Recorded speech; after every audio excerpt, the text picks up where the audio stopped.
And what initial should I be using for you today? Oh, just use ABC. All right, It's ABC. easy enough.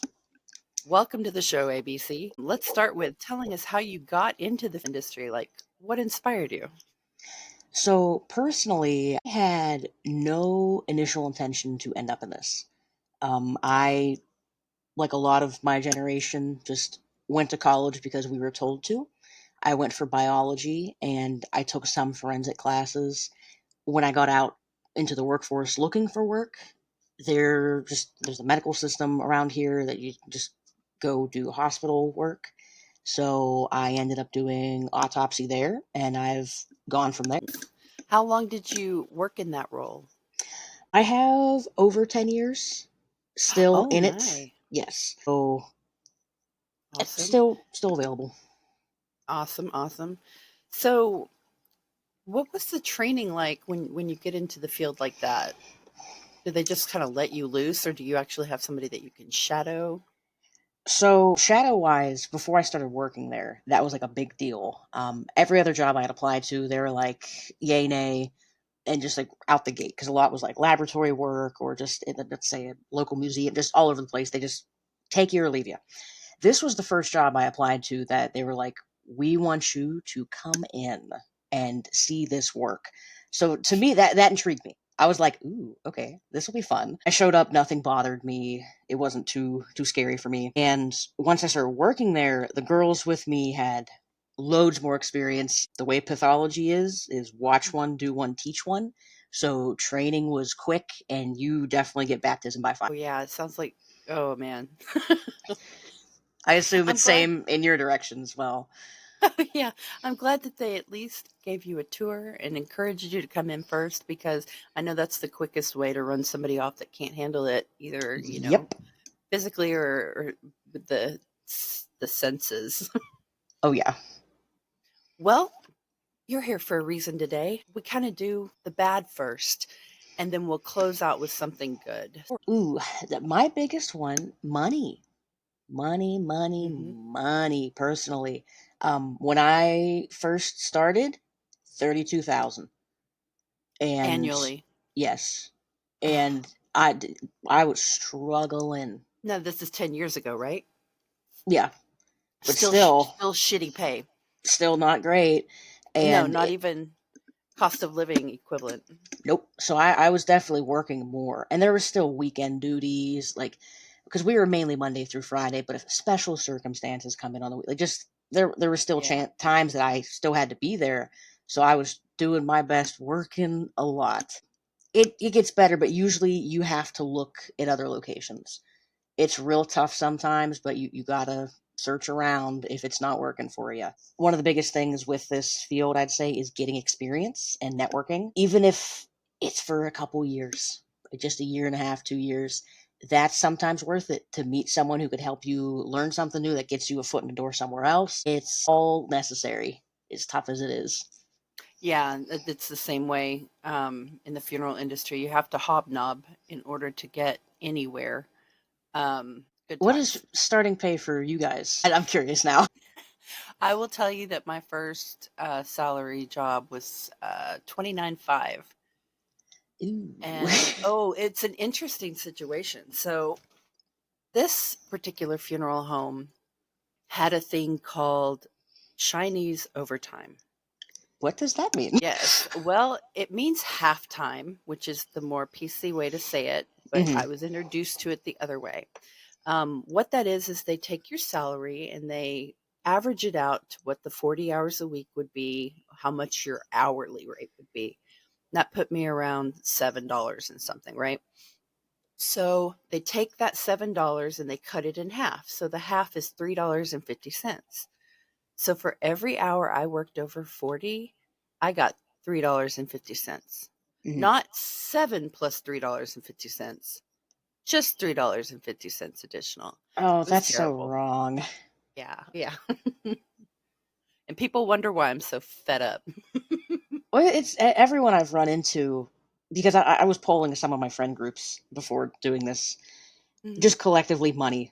Money is just such a whack thing in this industry, no matter what area you're in of it.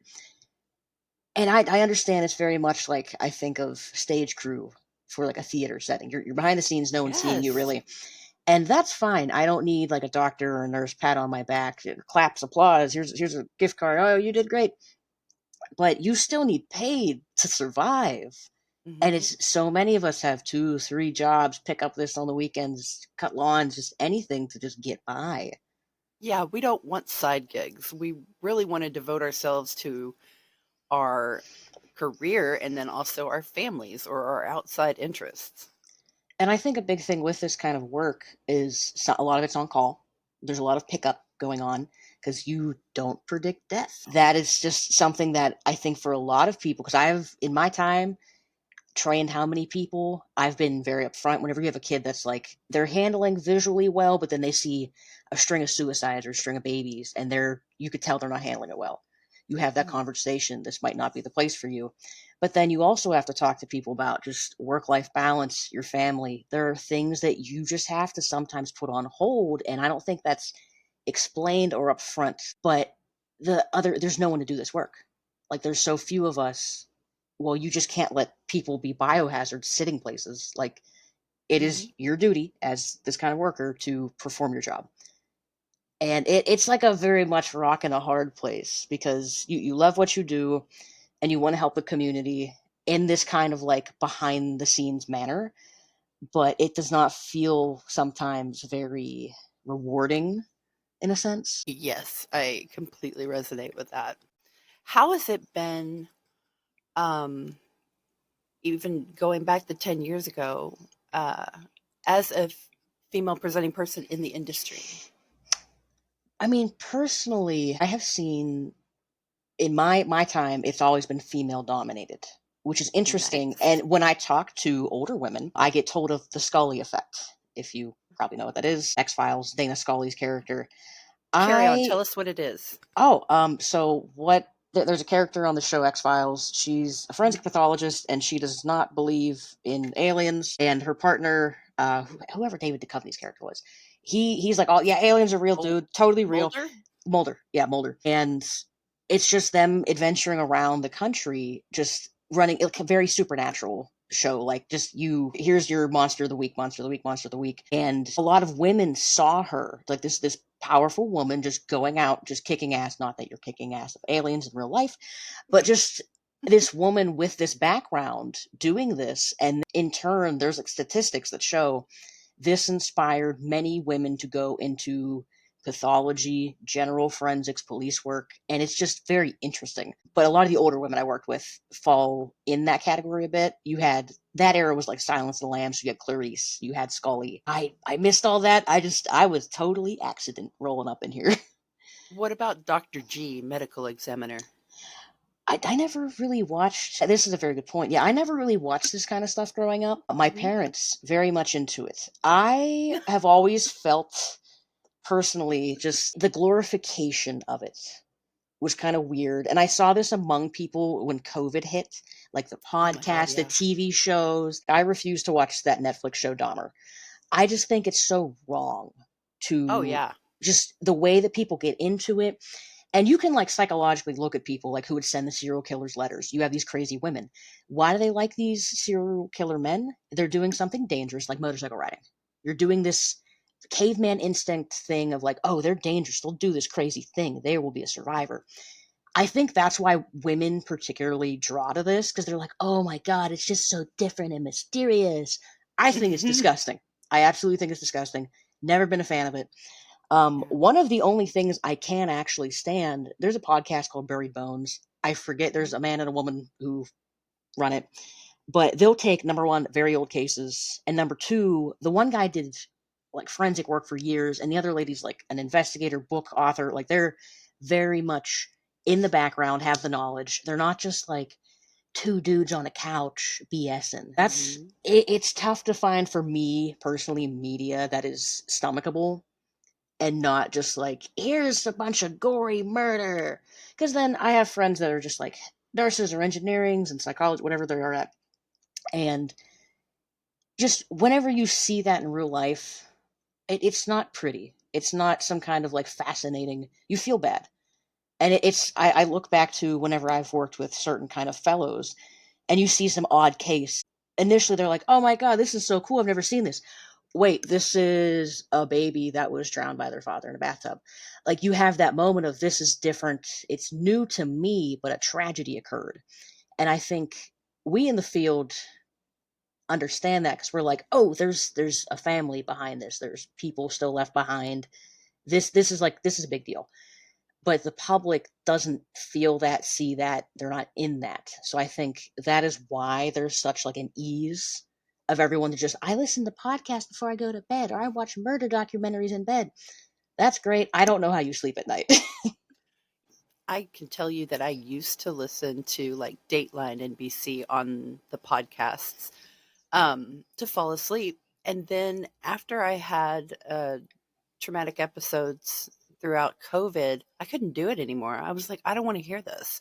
I don't want Hmm. to hear these things. I have to, you know, go through my day absorbed in death and destruction. I don't want it in my head at night. Yeah, and I even personally quit reading and watching local news because I didn't want to know how many cases I would walk into. I would have friends would text Oh me like, "Hey, yeah. did you hear about this? Was like down the street from me last night. Did you hear about this?" I was like, "No, just please." I had to have like a PSA to my buddies, be like, "Do not ask me about this." And it's like, I've never had personal like difficulties with this job, like mentally. Like, there's people I've known who have had like really bad PTSD. They have nightmares or like night terrors. Like protecting peace of Mm, yourself.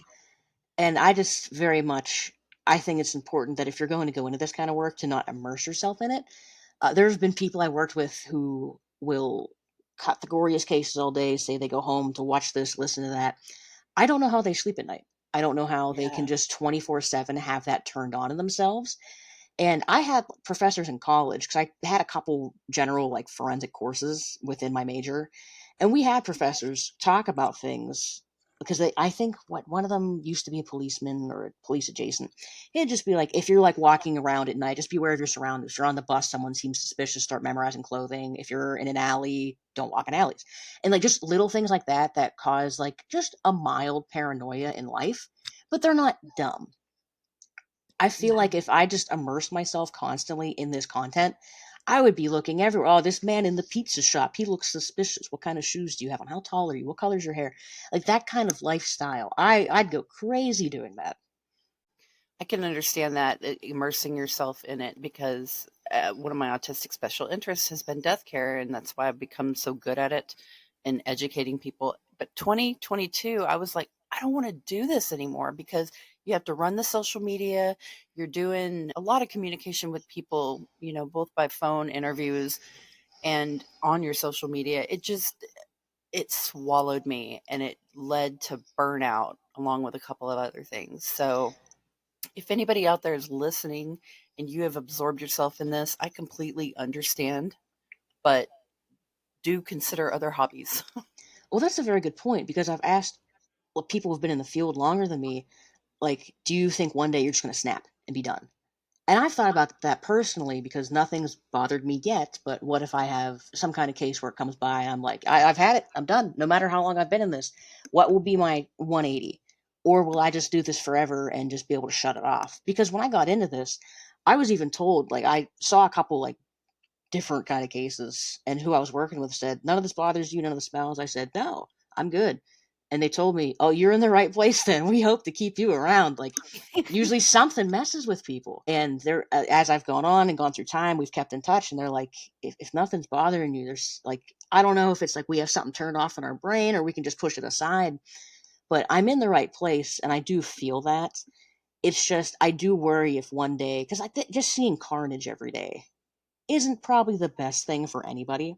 But at what No. point do you kind of take that final step back? Maybe I'll just go, like, I always tell my buddies, because they've asked me to. They're like, "Does anything bother you like horrendously?" I was like, "I don't know, but if I ever just Ralph Waldo Emerson myself and like build a log cabin in the woods, just leave me be." I said that'll be my point that I hit. How is mental health handled in your career, and how has it been handled over the last 10 years? Like, do you all see therapists? Do they provide anything for you? Some places I've worked have like a, just not on the insurance of the workplace, but like a group because of they know what we're working in. They're like, hey, if we all see a funky case, talk to these people. Um, some places I've worked, and like this is another good spot to bring up. Collectively, everyone I've ever worked with, we all understand that we can't go home to husband, wife, mom, dad, and talk about this. You can't bring this up over dinner sometimes and be like, guess what I saw today? It's not like a school teacher. It's not like someone in engineering saying, like, I fixed this today. This isn't something to share. And it usually shouldn't be. There are very few good things you'll see, but it's not appropriate. And we've all very much, at least in my experience, whether I've had a good relationship with the coworkers or not, we've always been comfortable being like, hey, that was kind of wild. Let's talk about it. Because you know you can't go home with that. And I've been very lucky. Everyone I've worked with has kind of had the idea of leave that work at work, and we all don't like to take that home to children or spouses because that's just it's wrong to do that. There are people that will ask you like educational questions with general interest, and you have people just being sickos. And I learned very quickly, I usually lie about what I do until I get to know somebody and have an idea of like what direction they take it. um, is it morally right? Yeah, no, but I don't care.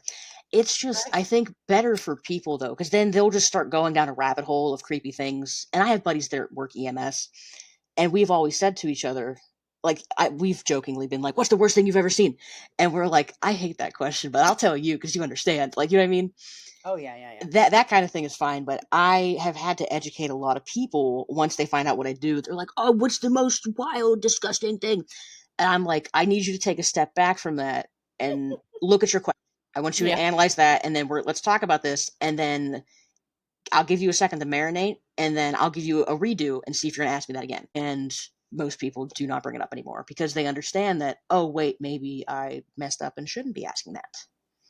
Yeah, I hate that question too. And when people ask me that, I get a flood of memories of multiple families that come to mind or multiple situations. I don't want that flying through my head every time somebody, tries to ask me that question. I don't know how other people feel about it, but I hate it. Why do you got to pick the worst possible thing to ask me about? I've had, this has been a conversation in like every workplace I've ever had. I have people I've worked with that are like, yeah, I'll tell them the sickest stuff in the world. And I'm, okay, if that's how you're rolling, and that is an educational moment because you might scare the person. That's one thing. But I like to lean more towards educating the person on understanding what they're asking.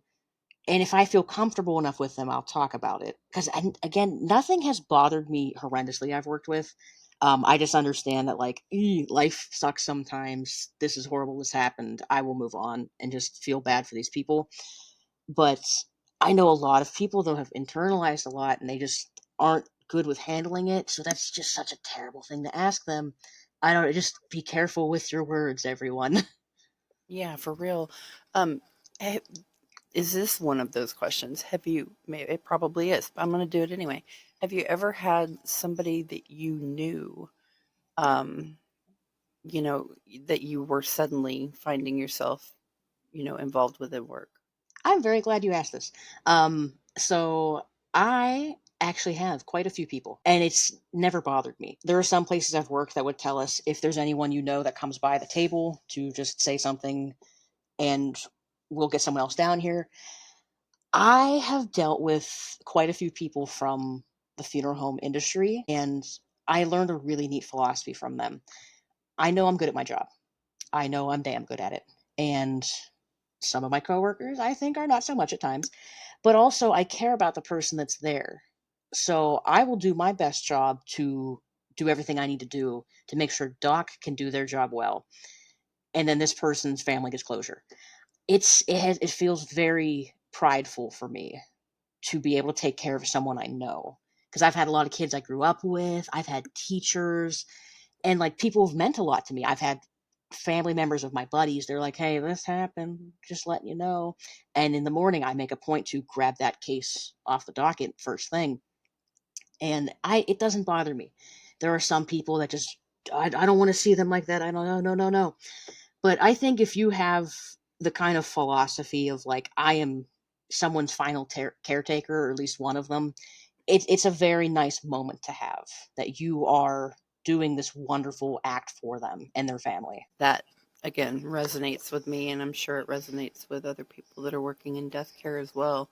It's kind of like the way I described it to people is that, everybody has a life story, and you're at that final chapter before it says the end. And that final chapter is where just everything wraps up.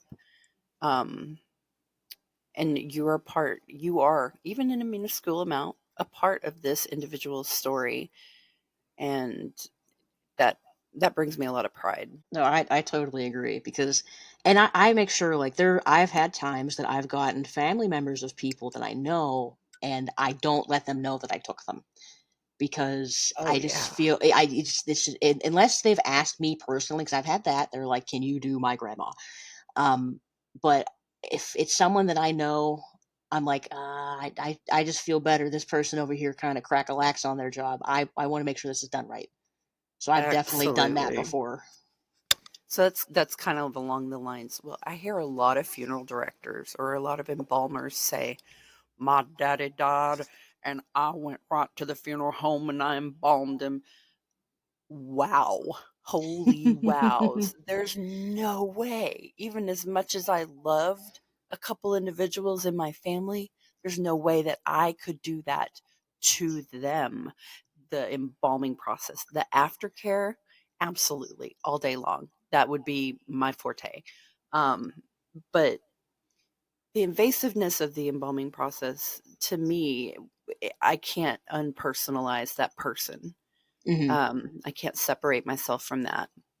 So that's kind of why I wanted to ask, about that, because I didn't know if it was something that carried over into the other fields of death care.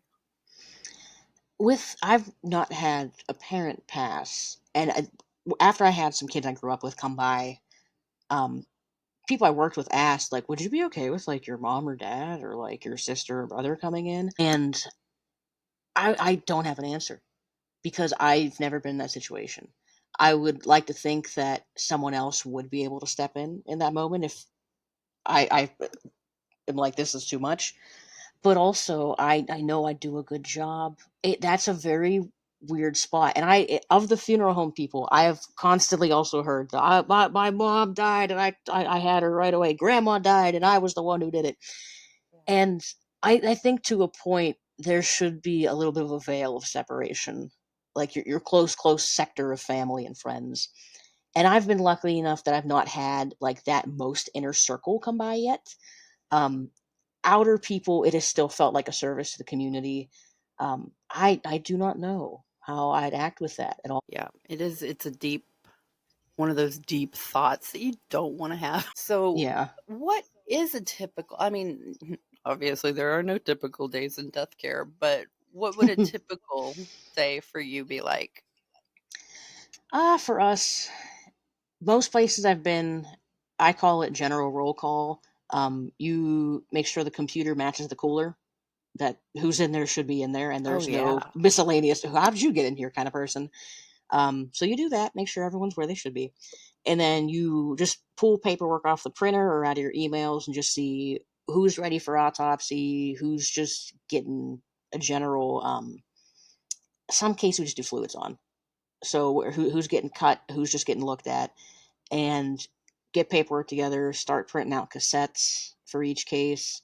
Um, Usually, just doc comes back on their own accord, and you just start rolling at whatever pace doc wants. I'm at the mercy of whoever's in charge. Yeah, I can understand that. So, something I just thought about when I worked in Texas, there was a medical examiner office that they transferred from one place to a brand new facility. And when they did that, they took their long-term residents with them. Do you have a long-term resident that is in y'all's care that is either unidentified or unable to find family? There are, I think, quite a few, because there are, like, multiple coolers, and I think there's a couple bone bags of just, they were found either in the river, in a creek, in the woods, in the mountains. Just, they were somewhere and just had nothing identifying, no wallets, no nothing. And I don't know how probably early 2000s. I can't remember the age on them critters. Whoa. Yeah, I feel But like it was there's about the same yeah, but like I there. feel like it's definitely at this point, what we're 24 years into the new millennium, like you could have no one left for these people. That's a possibility. Yeah. And I have definitely before been told to grab the bone saw and cut some bone out of the femur so we could send it for DNA. I can't remember if it was one of them or just another set of bones we got in, but I've done that multiple times. Some of them stay, some of them go. They figure it out. Sometimes they don't. Um, yeah, it's just a little sad because like you'll go in there, you're like getting rid of people. Someone's going to the funeral home, someone's getting cremated, in out, and someone just they occupy that corner, and that's where they have been, and that's where they will be, and you're like, "Aw, sorry, buddy." And like personally, it's a little weird. Some people I've worked with are like this, some are not. I have always talked to my bodies. Um, some places that I've worked, I'm the only person in the room for a bit.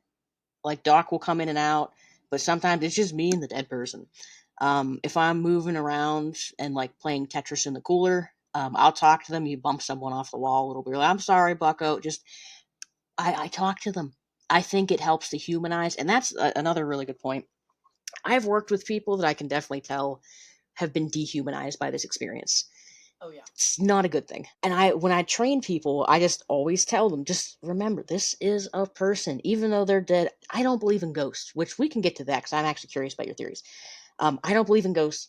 Never seen anything in all of my days, but it's still a person. I would expect the same respect. So like I just chat with them. Just you're just moving them around. Oh, sorry, buddy. Let me move. I gotta pull your arm up. I gotta do this. Gotta do that. Oh, you really need to give up this organ. You're sticking in there. I think that is kind of sick as it sounds, humanizes the No. experience. Yes. Some people look at it and they're like, "What are you doing over there?" I'm like, "We're having a con," because like they'll be like, "Are you talking to me or your body over there?" I'm like, "I'm talking to little John Doe over here. Mind your business." But I think it's just interesting, and like them those bone bags. I would always talk to the bone bags because I felt so bad for them because I'm like, "Oh, you're just hanging out in here probably longer than I've been alive at this point." Some of them, and you feel bad for them. But back to the ghost thing, because I Oh always yes. like to play this game with people. I've worked in this as long as I have. I've done cases at 3 in the morning sometimes. I've never seen a damn thing. Have you? Do you have coworkers? Because I have some coworkers that are like, I've seen the way pan fall off, and I've seen shadows. I'm like, you're full of it. So, what are your No. experiences? So the most memorable one to me, and it's got explanation, like, but it's still it's stuck. Um, Back when I was a student, was working at a funeral home that had a courtyard. So when people would come in, they'd go to the left to go into the viewing rooms and the visitation rooms or the arrangement rooms. And if they walked to the right of the courtyard, they'd go to the chapel. And the chapel door had these like kind of like foggy stained glass windows, that would be about half the door and up on like a quarter of the Hmm. door. And you could see inside vaguely because it's the like frosted glass or whatever. And there was a lamp. And the thing with the funeral homes, and I hope this is still a thing today. It hasn't been at some of my past employers, but when they had a body in state, they would turn on a lamp light that people from the street could see. So that way they would know that the funeral home had someone in their care. Hmm. And this was usually started out in smaller towns and things like that. So they had the lamplight on. Us students like to continue traditions and things that we find interesting. So we had that lamp on. We had had a service there during the day. It was time to close up. People had left the visitation room. So really, it was only the immediate family in the visitation area where they had snacks and stuff. And then again, on the opposite side of the building, we needed to go check and make sure that the chapel was locked up.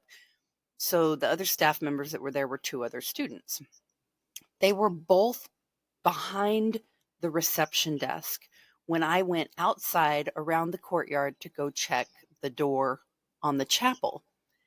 And as I am bebopping along, doot, doot, doot, no cares in the world, I get to that door and I go to reach for it was a ornate metal handle. Hmm. So it had like some protrusions on the knob part, And when I grabbed the door handle, I saw a shadow move in front of the lamp, and I swear the knob turned the opposite way in my hand. I don't know if I freaked myself out. I don't know if somebody from the family group from the visitation had come around the chapel on the backside, but I didn't stick around to find out. I ran back. But that's really been the only thing that's happened to me. I've heard things from other funeral directors, like they hear disembodied voices or they saw a shadow, but all humans are energy, and maybe that can do something at the end, but I don't know. I wouldn't want to hang out at a funeral home if I was dead. I'd want to go somewhere else. I know. I do have a funny story I've remembered. Um, Yes. a buddy of mine, uh, their grandparents, their grandmother had passed away. Or no, it was grandpa. Grandpa passed away, and they were Russian Orthodox.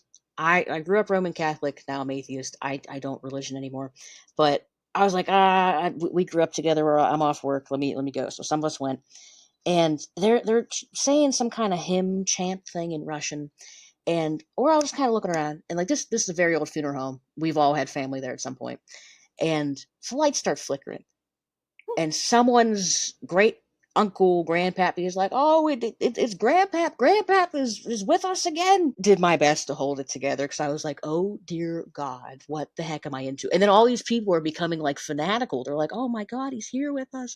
So then I just take a little scoot out the door and go take a Right. walk. And there's a couple people with the funeral home there, and I'm looking at them and I'm like, "Does this happen often, bud?" And they're just like, "No, no, it does not." I was like, "I'm taking a bathroom break." And I came back. A couple of my buddies were like, What the heck just happened?" But for me, I was like, "That's interesting." Like whether it was a ghost or not, that place has been here since my grandparents were kids, so I know it's the electrical work. But wow, like that was just a very powerful thing for them as a family, and if that helps Oh, them give them yeah. closure, great. I very much in that moment was like, I shouldn't be here. I was not meant to I'm be gonna, part of this situation. yeah, this is a family affair now. Yeah, I was like, I gotta go. What is a story from your career that brings you great pride or that really impacted you? Just in a general sense, I have more appreciation for my life than I ever have. Oh, Just yeah. like growing up as a kid, I don't like, I think my era, just the news. We had like 9/11 going on, there's all war, just there's always something. And I feel like it when you're little, you're like, no one has control over anything. The adults don't even know how to be an adult. No one knows what's going on. Each day is different. And it sucks once you realize that you think adults have all the answers, they know everything all the time. Once you realize that your parents are still kids, they don't know what's happening day to day either. They're just kind of rolling with it, and they're just this being that you always saw as godly. But once that facade drops and you're like, "Oh, we're in this together. Like we're on the same playing field." Okay, we're all confused. Great. It like kind of brings everything down a level. You're like, "Oh, okay, so this is what it means to be like an adult in life." Great. Okay, I'm 12 and I figured this out. Okay. Um so like you definitely have like just some kind of like brooding thoughts of like, "Oh, man, is it always this is kind of funky."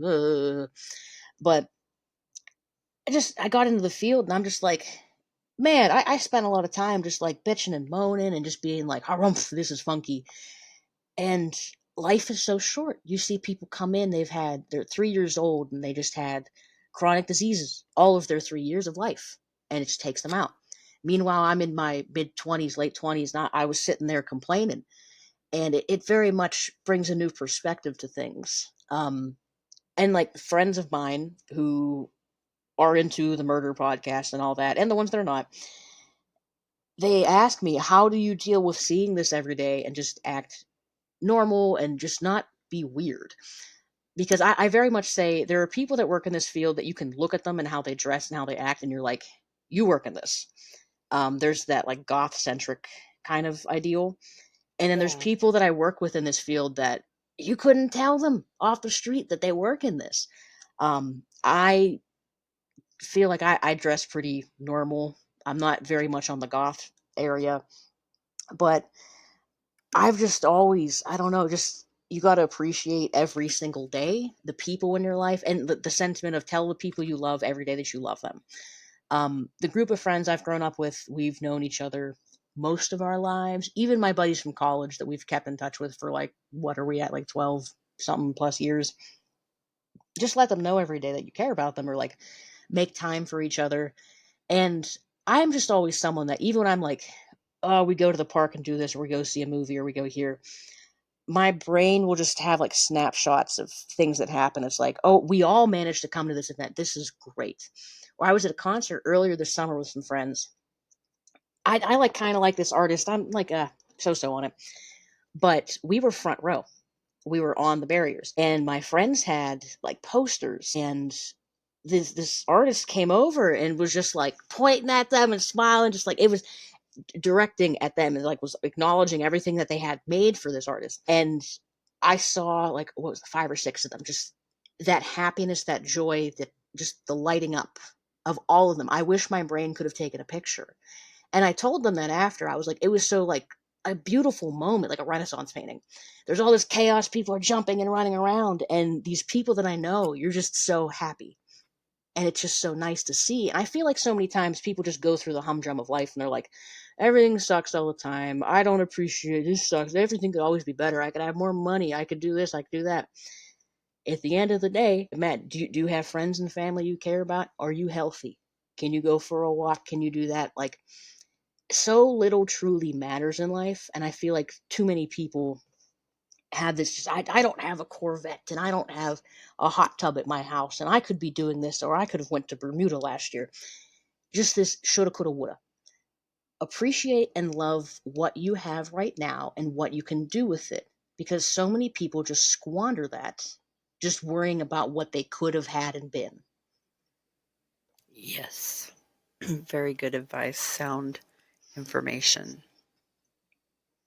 I don't. What about Well, for you? Or are we out of time? no, we got a second.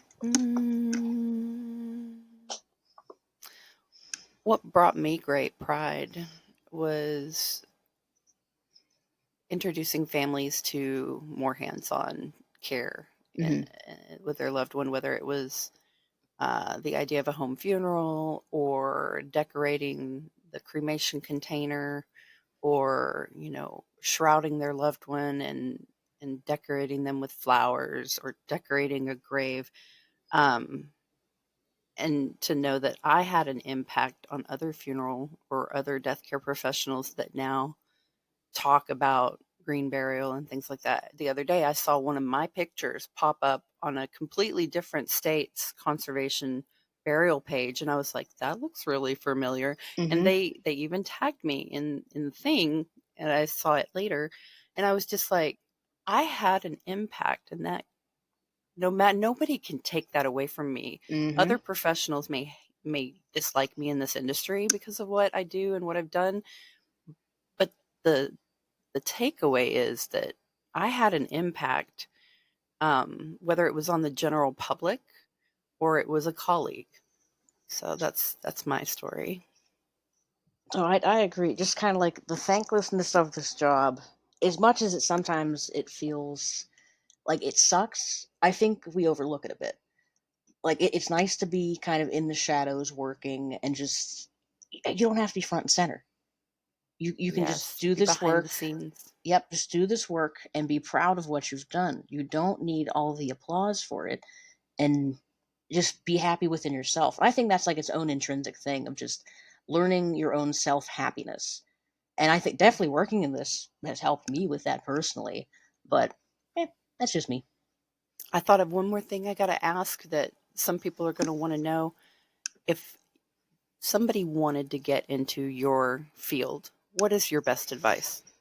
My best advice, probably go to school for biology or chemistry, get a hard science, um, and find your local coroner ME office. Get in there young. If you're in high school and you're interested, go out shadow now. Get your name in people's mouths. It's the biggest thing you can do. Um, and That just don't, networking. yep, networking. And just don't be scared. This field is not for everyone, and that's okay if it's not for you, because there are a lot of other things that you can do to be helping people.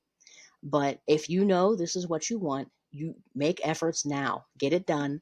If you want to go to medical school, get in touch with people and just network all day, every day. It's because I have so many of my buddies are like, I that would have been cool to do. That would have been neat. And I'm like, you can't handle when cheese goes bad in your fridge, bud.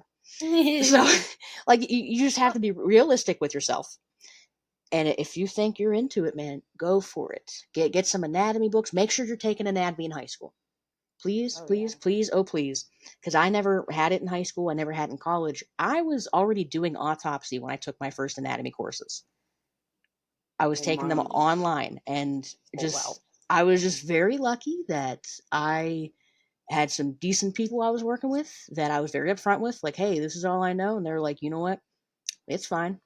Just if you truly want to be here and you truly want to be doing this, you'll start picking up some books. And I did, and it was the best thing I ever did. I'm very happy that I'm in this field.